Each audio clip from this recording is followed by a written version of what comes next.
Hi, I'm Julie from Gleeful Things, and today I'm going to be showing you how to make a magic ring.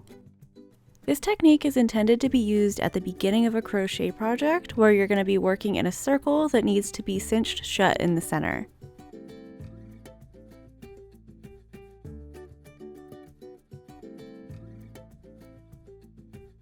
Start out by holding the tail of the yarn in front of your hand.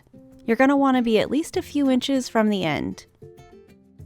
Now wrap it around 2 fingers just like this.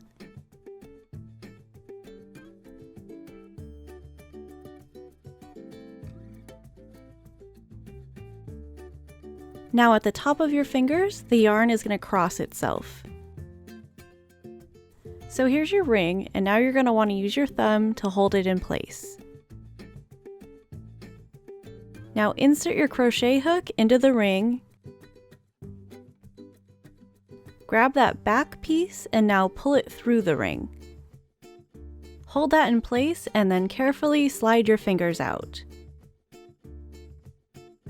So this is your magic ring. Now in order to finish it, you're going to need to chain. The number of chains you're going to make is going to depend on the pattern that you're following, but for this example, I'm going to work with double crochets, so I'm going to chain 3.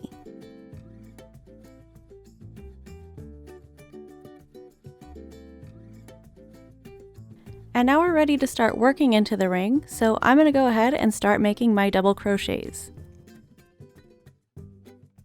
It's important when you're working into the ring to make sure that each of your stitches also goes over the tail. If you miss that tail with any of your stitches, it's not going to work properly when you go to close up the ring.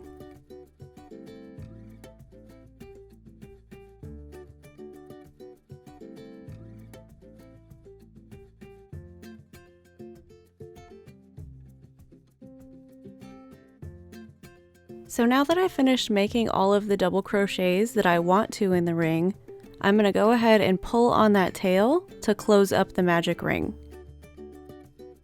And there you have it. That's how a magic ring works. If you've enjoyed this video, please be sure to subscribe and give it a thumbs up. Thanks for watching!